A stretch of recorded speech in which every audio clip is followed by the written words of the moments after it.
ಓಂ ಶ್ರೀ ಗುರು ಬಸವಲಿಂಗಾಯ ನಮಃ. ಸರ್ವರಿಗೂ ಶರಣು ಶರಣಾರ್ಥಿ. 55ನೆಯ ಸೂತ್ರ,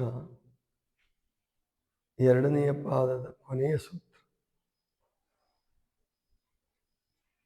ಈ ಪ್ರತ್ಯಾಹಾರದ ಸಿದ್ಧಿಯಿಂದ ಏನು ಪ್ರಯೋಜನ ಆಗುತ್ತೆ, ಪ್ರತ್ಯಾಹಾರವನ್ನು ಅಭ್ಯಾಸ ಮಾಡಿ ಅದನ್ನು ರೂಢಿಸ್ಕೊಳ್ಳೋದ್ರಿಂದ ಏನು ಪ್ರಯೋಜನ ಆಗುತ್ತೆ ಎನ್ನುವಂತಹದ್ದನ್ನು ಈ ಸೂತ್ರದಲ್ಲಿ ಹೇಳ್ತಾರೆ. ತತಃ ಪರಮ ವಶ್ಯತೆ ಇಂದ್ರಿಯಾಣ. ಅದರಿಂದ ಅಂದರೆ ಪ್ರತ್ಯಾಹಾರದಿಂದ ಇಂದ್ರಿಯಗಳು ನಮ್ಮ ನಿಯಂತ್ರಣಕ್ಕೆ ಬರುತ್ತವೆ.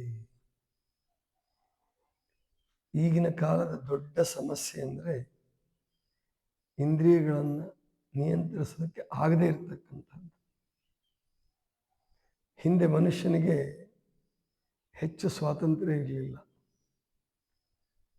ಮತ್ತು ಎಲ್ಲರಿಗೂ ಸಮಾನವಾದ ಹಂಚಿಕೆ, ಅಂದರೆ ರಾಜರ ಕಾಲದಲ್ಲಿ ಎಲ್ಲರಿಗೂ ಸಮಾನವಾದ ಸಂಪನ್ಮೂಲಗಳ ಹಂಚಿಕೆ ಇರಲಿಲ್ಲ. ಬಡವರು ಬಡವರಾಗಿ ಉಳಿಯಬೇಕಾಗಿತ್ತು, ಅಥವಾ ಬಡವರು ಸೇವಕರಾಗಿ, ಶೂದ್ರರು ಶೂದ್ರರಾಗಿ ಉಳಿಯಬೇಕಾಗಿತ್ತು. ಅವರಿಗೆ ವಿದ್ಯಾಭ್ಯಾಸ ಕೂಡ ಇರಲಿಲ್ಲ. ಇವತ್ತು ಎಲ್ಲರಿಗೂ ವಿದ್ಯಾಭ್ಯಾಸ ಸಿಗುತ್ತೆ. ಯಾರ್ಯಾರಿಗೆ ಯೋಗ್ಯತೆ ಇದೆಯೋ ಅವರೆಲ್ಲರೂ ಮುಂದೆ ಬರ್ತಾರೆ, ಪದವಿ ಪಡೀತಾರೆ,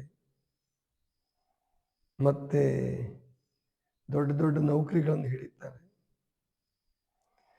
ಸೌಲಭ್ಯಗಳನ್ನು ತುಂಬ ಚೆನ್ನಾಗಿ ಮಾಡ್ಕೊಂಡಿದ್ದಾರೆ.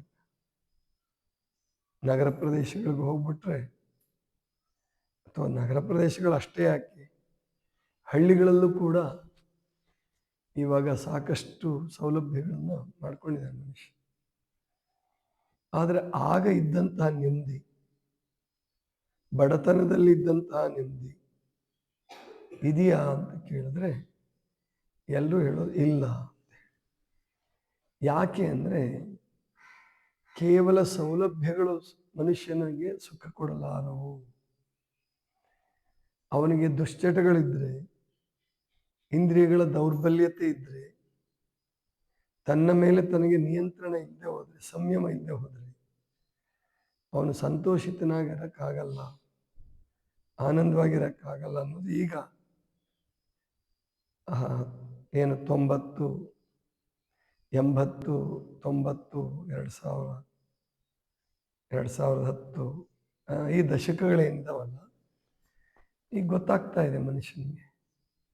ಬೆಲೆ ಬೇಕಾದಷ್ಟಾದ್ರೂ ಹಣ ಇದೆ, ಅಥವಾ ಸರ್ಕಾರಿ ಸೌಲಭ್ಯಗಳಿದ್ದಾವೆ, ಹೇಗೋ ಬರುತ್ತೆ, ಚೆನ್ನಾಗಿ ವ್ಯವಸ್ಥೆ ಮಾಡ್ಕೊಂತಾರೆ. ಉಣ್ಣಕ್ಕೆ ತಿನ್ನಕ್ಕೆ ಕೊರತೆ ಇಲ್ಲ, ಸ್ನ್ಯಾಕ್ಸ್ ತಿನ್ನೋಕ್ಕೇನು ಕೊರತೆ ಇಲ್ಲ. ಸಣ್ಣದರಲ್ಲಿ ಸ್ನ್ಯಾಕ್ಸ್ ತಿನ್ನಬೇಕು ಅಂತ ಆಸೆ ಆಗ್ತಿತ್ತು, ಆದರೆ ತಿನ್ನಕ್ಕೆ ಇರ್ತಿರ್ಲಿಲ್ಲ. ಇವಾಗ ಭಾಳ ಜನರಿಗೆ ಬೇಕಾದಾಗ ಬೇಕಾದ ತಿನ್ಬೋದು, ಸಿನಿಮಾ ನೋಡಕ್ಕೆ ಹೋಗ್ಬೋದು, ಸಿನಿಮಾಗಳಂತೂ ಮನೇಲೇ ನೋಡ್ಬಿಡ್ಬೋದು. ಇವಾಗ ಒಟ್ಟು ಪಂಚೇಂದ್ರಿಯಗಳಿಗೆ ಏನೇನು ಬೇಕೋ ಅದೆಲ್ಲವನ್ನೂ ಒದಗಿಸೋದಕ್ಕೆ ಸರ್ಕಾರ, ಸಮಾಜ ಮತ್ತು ವಿಶ್ವದ ವ್ಯವಸ್ಥೆ ಮಾಡಿಕೊಟ್ಟಿದೆ, ಭಾರತೀಯ ಪರಂಪರೆ ಮಾಡಿಕೊಟ್ಟಿದೆ. ಇದು ಪಾಶ್ಚಿಮಾತ್ಯ ನಾಗರಿಕತೆಯ ಪ್ರಭಾವ. ಶರಣರು ಹೇಳಿದರು, 12ನೇ ಶತಮಾನದಲ್ಲಿ ಶರಣರು ಹೇಳಿದರು, ಎಲ್ಲರಿಗೂ ಸೌಲಭ್ಯಗಳು ಬೇಕು. ಆ ಸೌಲಭ್ಯಗಳು ಕೇವಲ ಭೋಗದ ಆಧಾರದ ಮೇಲೆ ಅಲ್ಲ, ತ್ಯಾಗದ ಆಧಾರದ ಮೇಲೆ ಬೇಕು ಅಂತ ಹೇಳಿದರು. ತ್ಯಾಗಾಂಗ, ಭೋಗಾಂಗ, ಯೋಗಾಂಗ, ಅದರ ಆಧಾರದ ಮೇಲೆ ಜೀವನ ಕಟ್ಕೋ, ಕೊನೆಗೆ ನಿನ್ನ ಜೀವನ ಯೋಗಮಯವಾಗ್ತದೆ. ಭೋಗ ಯಾವುದನ್ನ ಭೋಗಿಸ್ಬೇಕು, ಯಾವುದು ನಿನಗೆ ರೋಗ ತರಲ್ವೋ ಅದನ್ನು ಭೋಗಿಸು, ಯಾವುದು ನಿನ್ನನ್ನು ಸಮಾಜದಲ್ಲಿ ಅಪರಾಧಿ ಅಂತ ಮಾಡಲ್ವೋ ಅದನ್ನು ಭೋಗಿಸು. ಆದರೆ ಇವತ್ತೇನಾಗಿದೆ ಅಂದರೆ ಕೆಲವು ಅಪರಾಧಗಳೇ ಅಲ್ಲ ಅನ್ನೋ ಲೆಕ್ಕಕ್ಕೆ ಬಂದ್ಬಿಟ್ಟಿವೆ. ಕುಡ್ತ, ಆಮೇಲಿಂದ ರಾತ್ರಿ ತಡವಾಗಿ ಮಲಗೋದು, ಬೆಳಗ್ಗೆ ತಡವಾಗಿ ಎದ್ದು, ಇವು ಅಪರಾಧಗಳೇನೆ. ಆದ್ರೆ ಇವಕ್ಕೆ ಶಿಕ್ಷೆ ಇಲ್ಲ. ಇದು ತಪ್ಪು ಅಂತ ಅನ್ಸೇ ಇಲ್ಲ ಯಾರಿಗೂ. ಆದ್ರಿಂದ ಸಮಾಜ ನಿಮಗೆ ಶಿಕ್ಷೆ ಕೊಡದೇ ಇರ್ಬೋದು, ಅಥವಾ ತಡವಾಗಿ ಎದ್ದಿದ್ದಕ್ಕೆ 8 ಗಂಟೆಗೆ ಎದ್ದಿದ್ದಕ್ಕೆ 10:30ಗೆ ಆಫೀಸ್ಗೆ 10 ಗಂಟೆಗೆ ಆಫೀಸ್ಗೆ ಹೋದ್ರೆ 9 ಗಂಟೆಗೆ ಎದ್ದು ಯಾರೂ ನಿಮ್ಗೆ ಪ್ರಶ್ನೆ ಮಾಡದೇ ಇರ್ಬೋದು. ಆದರೆ ನಿಮ್ಮ ಶರೀರವೇ ನಿಮ್ಮನ್ನು ಕ್ಷಮಿಸಲ್ಲ, ನಿಮ್ಮ ಇಂದ್ರಿಯಗಳೇ ನಿಮ್ಮನ್ನು ಕ್ಷಮಿಸಲ್ಲ. ಅವ ಯಾಕಂದ್ರೆ ಹುಚ್ಚಪಟ್ಟೆ ಹುಚ್ಚದ್ದು ಅವು ತಾವು ಯಾವ ಕಡೆ ಬೇಕು ಆ ಕಡೆ ಜಗ್ಗಕ್ಕೆ ಶುರು ಮಾಡ್ತಾರೆ. ಆವಾಗ ನಿಮಗೆ ನೆಮ್ಮದಿ ಅಂತಕ್ಕಂಥದ್ದು ಎಂದೂ ಪ್ರಾಪ್ತಿಯಾಗಲ್ಲ. ಸ್ವಯಂ ನಿಯಂತ್ರಣ, ಸಂಯಮ. ಈಗ ಅಮೆರಿಕಾದ ಸಮಸ್ಯೆ, ಇಂಗ್ಲಿಷರ ಸಮಸ್ಯೆ ಆಗಿರೋದಿದೆ. ಅದಲ್ಲ, ಅವರು ಸ್ವಲ್ಪ ಶಾಣರಾಗ್ತಿದ್ದಾರೆ, ಈಗ ಆಗಿದ್ದಾರೆ. ನೈತಿಕ ಹೆಸರು ಹೇಳದೆ ಹೋದ್ರು, ದೇವರ ಹೆಸರಲ್ಲಿ ಹೇಳದೇ ಇದ್ರು, ಕಾನೂನಿಗೆ ಹೆದರ್ಕೊಂಡು ಮತ್ತು ಸಂಪನ್ಮೂಲಗಳು ಈ ಸಿಕ್ಕಂಗೆ ಖರ್ಚು ಮಾಡೋಕ್ಕೆ ಸಂಪನ್ಮೂಲಗಳು ಇಲ್ಲದೆ ಇರೋದ್ರಿಂದ ಅಲ್ಲಿ ಎಲ್ಲವೂ ದುಬಾರಿ. ಆದ್ದರಿಂದ ಸ್ವಲ್ಪ ನಿಯಂತ್ರಣ ಹಾಕ್ಕೊಂಡಿದ್ದಾರೆ ಕೆಲವರು. ನಮ್ಮಷ್ಟು ಸಮಸ್ಯೆ ಆಗ್ತಾ ಇಲ್ಲ ಅವರಿಗೆ. ನಮ್ಮಲ್ಲಿ ಸಂಪನ್ಮೂಲಗಳು ಸಿಗ್ತಾ ಇದ್ದಾವೆ, ಬಡವರಿಗೂ ಸೌಲಭ್ಯಗಳು ಸಿಗ್ತಾ ಇದೆ. ಶ್ರೀಮಂತರಿಗಂತೂ ಕೇಳಲೇಬೇಡಿ, ಅವ್ರಿಗೆ ಏನು ಬೇಕಾದ ಸಿಗ್ತಾ ಇದೆ. ತುಪ್ಪ, ಸಕ್ಕರೆ, ಏನು ಬೇಕಾದಷ್ಟು ಸಿಗ್ತಾ ಇದೆ. ತಿನ್ನಲಿಕ್ಕೆ, ಕುಡಿಲಿಕ್ಕೆ, ಉಣ್ಲಿಕ್ಕೆ ಯಾವುದಕ್ಕೂ ಕೊರತೆ ಇಲ್ಲ. ಮನೆಗಳು ಒಂದೊಂದಲ್ಲ, 2 3 ಮನೆ ವಾಸ ಮಾಡಲಿಕ್ಕೆ. ಆದರೆ ವಾಸ ಮಾಡೋರೇ ಇಲ್ಲ. ಶ್ರೀಮಂತರುಗಳ ಪೈಕಿ ವಾಸ ಮಾಡೋರೇ ಇಲ್ಲ. ಏನು ಮಾಡೋದು? ಇನ್ನು ಭೋಗದ ವಿಷಯದಲ್ಲಿ, ಕಾಮದ ವಿಷಯದಲ್ಲಿ ಬಂದಾಗ ಅದರಲ್ಲೂ ಅನಿಯಂತ್ರಣ ಆಗೋಗಿದೆ. ಆದ್ದರಿಂದ ಈಗ ಸ್ವಯಂ ನಿಯಂತ್ರಣವನ್ನು ಕಲಿದೆ ಹೋದರೆ ಇದೇ ಪ್ರತ್ಯಾಹಾರ. ಪ್ರತ್ಯಾಹಾರ ಅಂತಂದರೆ ಸ್ವಯಂ ನಿಯಂತ್ರಣ. ಯಾವುದೋ ಕಾನೂನಿಗೋಸ್ಕರನೋ ಅಥವಾ ನೀತಿಗೋಸ್ಕರನೋ ನರಕ ಸಿಕ್ಬಿಡುತ್ತೆ ಅಂದರೆ ಬಸವಣ್ಣವರಿಂದ ಹೇಳ್ತಾರೆ, ಏನು ತಗರ ಬೆನ್ನಲ್ಲಿ ನೋಡಲಾಗದು ನುಡಿಸಲಾಗದು ಪರಸ್ತ್ರೀಯ ಬೇಡ ಕಾಣಿರೋ, ತಗರ ಬೆನ್ನಲ್ಲಿ ಹರಿವ ಸೊಣಗನಂತೆ ಬೇಡ ಕಾಣಿರೋ, ಒಂದು ಆಸೆಗೆ 1000 ವರ್ಷ ನರಕದೊಳದ್ದು ಕೂಡಲ ಸಂಗಮ ದೇವ ಅಂತ ಹೇಳಿದ್ರು. ಈಗಿನ ಜನ ಯಾವ ಲೆಕ್ಕಕ್ಕೆ ಬಂದಿದ್ದಾರೆ ಬಾಯ್ಬಿಟ್ಟು ಹೇಳಲ್ಲ. ಅದನ್ನ 1000 ವರ್ಷ ನರಕದಲ್ಲಿ ತಾನೆ ಅದ್ದೋದು, ಸತ್ ಮೇಲೆ ಅಲ್ವಾ ಅದು? ನರಕನೇ ಇಲ್ಲ ಅಂತ ಬಸವಣ್ಣವ್ರು ಇನ್ನೊಂದು ವಚನದಾಗ ಹೇಳಿದಾರಲ್ಲ. ಆದ್ದರಿಂದ ಮುಂದೆ ನೋಡೋಣ ಅದೇನಾಗುತ್ತೋ ಆಗಲಿ ಅನ್ನೋ ಲೆಕ್ಕಕ್ಕೆ, ಉಡಾಫೆ ಲೆಕ್ಕಕ್ಕೆ ಬಂದಿದೆ. ಆದರೆ 1000 ವರ್ಷದ ನರಕ ಬೇಡ. ಈಗಲೇ ನಿನಗೆ ಏಡ್ಸ್ ಬರ್ತದೆ, HIV ಬರ್ತದೆ, ಪರಸ್ತ್ರೀ ಪರಪುರುಷರ ಸಹವಾಸ ಮಾಡಿದರೆ. ಮತ್ತು HIV ಬರ್ತದೋ ಬಿಡ್ತದೋ ಗೊತ್ತಿಲ್ಲ. ಆದರೆ ಕಾಮ ಅನಿಯಂತ್ರಿತವಾದರೆ ನೆಮ್ಮದಿ ಸಿಗಲ್ಲ, ದುಃಖ ಗ್ಯಾರಂಟಿ, ದುಃಖ ತಪ್ಪಿದ್ದಲ್ಲ. ಆದ್ದರಿಂದ ಆಮೇಲೆ ಸಮಾಜದಲ್ಲಿ ಬೆಲೆ ಇಲ್ಲ. ನಿಮ್ಮ ಬಗ್ಗೆ ಇದ್ದಂಥ ಪ್ರೀತಿ, ನಿಮ್ಮ ಬಗ್ಗೆ ಇದ್ದಂಥ ಬೆಲೆ, ನಿಮ್ಮ ಬಗ್ಗೆ ಇದ್ದಂಥ ಗೌರವ ಎಲ್ಲ ಕಳೆದೋಗುತ್ತೆ. ಪಾಶ್ಚಿಮಾತ್ಯರಲ್ಲಿ ಏನಾಗ್ಬಿಟ್ಟಿದೆ ಈ ಸಮಸ್ಯೆ ಅಂದರೆ, ಅಲ್ಲಿ ತಪ್ಪೇ ಅಲ್ಲ ಅದು. ಹಣಕಾಸಿನ ವಿಷಯದಲ್ಲಿ ತಪ್ಪು ಅಂತ ಹೇಳ್ತಾರೆ ಅವರು. ಯಾಕಂದರೆ ಜೈಲಾಗತ್ತೆ, ಜೈಲಿಗೆ ಹೋದ್ರೆ ಭಾಳ ದೊಡ್ಡ ಶಿಕ್ಷೆ, ಅಪರಾಧ. ಅಲ್ಲಿ ಹಂಗಿಲ್ಲ. ಒಂದು ಡೈವರ್ಸ್ ಕೊಡೋದು, ಮತ್ತೊಂದು ಮದುವೆ ಮಾಡ್ಕೊಳ್ಳೋದು, ಮತ್ತೊಂದು ಮದುವೆ ಮಾಡ್ಕೊಳ್ಳೋದು, 3 4 5. ಅಲ್ಲಿ ವಯಸ್ಸಿನ ಅಂತರ ಇಲ್ಲ. ಭಾಳ ಜನಕ್ಕೆ ಗೊತ್ತಿದೆಯಲ್ಲ ಗೊತ್ತಿಲ್ಲ. ಅಲ್ಲಿ ಎಂತ ತೊಂದರೆ ಆಗ್ತಾ ಇದೆ ಅಂತಂದರೆ, ಯಾರನ್ನು ಮೊನ್ನೆ ಒಂದು ಪೇಪರಲ್ಲಿ ಬಂದಿದೆ, 22 ವರ್ಷದ ಯುವಕ 72 ವರ್ಷದ ಅಜ್ಜಿ ಮದುವೆ ಮಾಡ್ಕೊಂಡಿದ್ದಾನೆ. 20 ವರ್ಷದ ಯುವಕ 52 ವರ್ಷ ಅಂತರ. 52 ವರ್ಷ ಅಂತರ. ಏನಕ್ಕೆ ಅಂದರೆ ಆಕೆಗೆ ಸಿಕ್ಕಾಪಟ್ಟೆ ಶ್ರೀಮಂತೆ. ಆಮೇಲೆ ಅವಳು ಈಗಾಗಲೇ ಮದುವೆ ಮಾಡಿಕೊಂಡು ಗಂಡ ಸತ್ತಿರ್ಬೋದು, ಆಮೇಲಿಂದ ಡೈವರ್ಸ್ ಆಗಿರ್ಬೋದು, ಏನೇ ಆಗಿರ್ಬೋದು. ಇವನು 20 ವರ್ಷದೊಳಗ, ಇವನಿಗೆ ಬಡವ ಇದ್ದ, ಇವನು ಮದುವೆ ಮಾಡ್ಕೊಂಡು. ಹೆಣ್ಮಕ್ಳ ವಿಷಯದಲ್ಲಿ ಹಂಗೆ ಆಗುತ್ತೆ. 80 ವರ್ಷದವರು 20 ವರ್ಷದ ಮದುವೆ ಮಾಡ್ಕೊಳ್ಳೋದು ಮುಸಲ್ಮಾನ್ ಕಂಟ್ರಿಗಳಲ್ಲಿ ರಾಜರುಗಳು ಈ ಥರ ಎಲ್ಲ ಆಗ್ತಾ ಇದೆ. ಮೊಮ್ಮಗಳು ಆ ಲೆಕ್ಕಕ್ಕೆ. ಇದು ಎಲ್ಲಿ ತನಕ ತಪ್ಪಲ್ವೋ ಅಲ್ಲಿ ತನಕ ನಿಮಗೆ ಶಾಂತಿ ಸಮಾಧಾನ ಸಿಕ್ಕಲ್ಲ. ಯಾವತ್ತು ಮನುಷ್ಯ ತನ್ನೊಳಗೆ ತಾನು ಸುಖಿ ಅಲ್ವೋ ಆವಾಗ ಅವನು ಯುದ್ಧ ಮಾಡ್ತಾನೆ, ಕೊಲೆ ಮಾಡ್ತಾನೆ, ದುಶ್ಚಟಗಳು. ಇನ್ನು ಸಂತೋಷ ಎಲ್ಲಿ ಹುಡುಕ್ತಾನೆ ಅವನು ಅಂದರೆ ಡ್ರಗ್ಸಲ್ಲಿ ಹುಡುಕ್ತಾನೆ. ಡ್ರಗ್ಸಲ್ಲೋ, ಕುಡ್ತದಲ್ಲೋ, ಚುಚ್ಕೊಳ್ಳೋದ್ರಲ್ಲೋ, ಯಾವುದ್ರಲ್ಲೋ ಬೇರೆದ್ರಲ್ಲೂ ಹುಡ್ಕಕ್ಕೆ ಹೋಗ್ತಾನೆ. ಅದೆಂದೂ ಸಿಕ್ಕಲ್ಲ. ನಮ್ಮಲ್ಲಿ ಈಗ ನಮ್ಮ ರಾಜಕಾರಣಿಗಳಲ್ಲಿ ಯಾರ ಕುಡುಕರಿದ್ರೆ ಅವರಿಗೆ ಸುಮ್ಮನೆ ಅಧಿಕಾರದಲ್ಲಿದ್ದಾರೆ ಅಂತ ಬೆಲೆ ಕೊಡ್ಬೋದು ಅಷ್ಟೇ, ಆದರೆ ಹೃದಯಪೂರ್ವಕವಾದ ಬೆಲೆ ಇರಲ್ಲ. ಅದೇ ರಾಜಕಾರಣಿಗಳಿಗೆ ಮೋದಿಗೆ ಯಾಕೆ ಬೆಲೆ ಇದೆ ಅಂದರೆ ಅವ್ರು ಯಾವ ದುಶ್ಚಟ ಮಾಡಲ್ಲ, ಮಾಂಸಾಹಾರ ಮಾಡಲ್ಲ, ಬ್ರಹ್ಮಚರ್ಯ ಪಾಲಿಸ್ತಾರೆ. ಹಾಗಾಗಿ ಅವ್ರಿಗೆ ಅಷ್ಟು ಬೆಲೆ. ಅದೇ ಟ್ರಂಪನ್ನ, ಎಲಾನ್ ಮಸ್ಕ್ನ ನೀವು ನೋಡ್ರಿ, ಅವರು ಮಾಂಸಾಹಾರನೂ ಮಾಡ್ಬೋದು, ಕುಡ್ತನೂ ಮಾಡ್ಬೋದು, ಏನು ಬೇಕಾದ್ ಮಾಡ್ಬೋದು. ಪ್ರತ್ಯಾಹಾರ ಅಂದರೆ ಇವೆಲ್ಲವುಗಳಿಂದ ಮುಕ್ತಿ. ಇಂದ್ರಿಯಗಳನ್ನು ಹೇಗೆ ಬೇಕೋ ಹಾಗೆ ಬಳಸಂಗಿಲ್ಲ. ಊಟ ಮಾಡಬೇಕು ನಾಲ್ಗೆಯಿಂದ, ತಪ್ಪಲ್ಲ.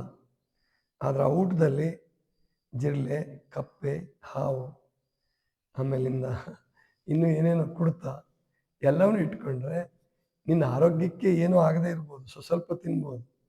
ಆದರೆ ಪರಮಾತ್ಮನ ಅನುಗ್ರಹ ಬೇಡ, ನಿನ್ನ ಆತ್ಮಶಕ್ತಿಯ ಅನುಗ್ರಹವೇ ಸಿಕ್ಕಲ್ಲ ನೀನು. ಆವಾಗ ನಿನ್ನನ್ನೇ ನೀನು ನಿಯಂತ್ರಿಸ್ಕೊಳ್ಳೋಕೆ ಸಾಧ್ಯ ಆಗದಿದ್ದಾಗ ಆಯುಧಗಳ ಮೂಲಕ, ಅಧಿಕಾರದ ಮೂಲಕ, ಭಯದ ಮೂಲಕ ನೀನು ಇನ್ನೊಬ್ಬರನ್ನ ಅಂಕಿತದಲ್ಲಿ ಅಂಕೆಯಲ್ಲಿ ಇಟ್ಕೋಬೇಕಾಗುತ್ತೆ. ನೀನು ಇನ್ನೊಬ್ಬರನ್ನ ಈ ರೀತಿ ಅಂಕೆಯಲ್ಲಿ ಇಟ್ಕೊಂಡ್ರೆ ನಿನಗೆ ನೆಮ್ಮದಿ ಎಂದೂ ಸಿಕ್ಕಲ್ಲ. ಇದು ಪ್ರತ್ಯಾಹಾರ ಅಲ್ಲ. ಪ್ರತ್ಯಾಹಾರ ಅಂದರೆ ಮೊದಲು ನಮ್ಮನ್ನು ನಾವು ಗೆಲ್ಲೋದು, ಇಂದ್ರಿಯಗಳನ್ನು ನಾವು ಗೆಲ್ಲೋದು. ಇದು ಭಾರತೀಯ ಸಂಸ್ಕೃತಿ ಅಂದ್ರೇನು, ನೈತಿಕತೆಗೆ ಬೆಲೆ ಕೊಡೋದು. ನೈತಿಕತೆಗೆ ಬೆಲೆ ಕೊಡೋದು. ಹೆಣ್ಣು ಮಕ್ಕಳಲ್ಲಿ ಕೇವಲ ಹೆಣ್ಣನ್ನಾಗಿ ನೋಡಲಾರದೆ ಸಹೋದರಿಯಾಗಿ, ತಾಯಿಯಾಗಿ, ಗುರುವಾಗಿ, ದೇವಿಯಾಗಿ ನೋಡ್ತಕ್ಕಂಥದ್ದು ಇದೆಯಲ್ಲ, ಅದು ಕೇವಲ ಹೊರಗೆ ಅಲ್ಲ, ಒಳಗೆ ಅಂತರಂಗದಿಂದನೂ ಬರಬೇಕದು. ಆವಾಗಲೇ ಬ್ರಹ್ಮಚರ್ಯ ಸಾಧ್ಯ ಆಗ್ತಕ್ಕಂಥದ್ದು. ಇಲ್ಲದೆ ಹೋದರೆ ನೀವು ಇನ್ನೂ 100 ವರ್ಷ ಹೋಗ್ರಿ ಈ ಮಾರ್ಗದಲ್ಲಿ, ಇನ್ನೂ 100 ವರ್ಷ ಹೋಗ್ರಿ, ನಿಮಗೆ ನೆಮ್ಮದಿ ಸಿಕ್ಕಲ್ಲ. ಮುಂದೆ ಆಂತರಿಕ ಯುದ್ಧಗಳು ಶುರುವಾಗ್ತವೆ, ಸಂಪನ್ಮೂಲಗಳಿಗಾಗಿ ಯುದ್ಧಗಳು ಶುರುವಾಗ್ತವೆ. ನಮ್ಮಲ್ಲಿ ತ್ಯಾಗಕ್ಕೋಸ್ಕರ ಪೈಪೋಟಿ ನಡೀತಿತ್ತು ಹಿಂದೆ. ನೀನು ತಗೋ. ಮೊನ್ನೆ ಒಂದು ಮನೆಗೆ ಹೋಗಿದ್ವಿ, ಈ ನಟರಾಜನ್ ಬಂದಿದ್ದರು. ಅವ್ರು 3 ಜನ ಅಣ್ಣ ತಮ್ಮಂದರು.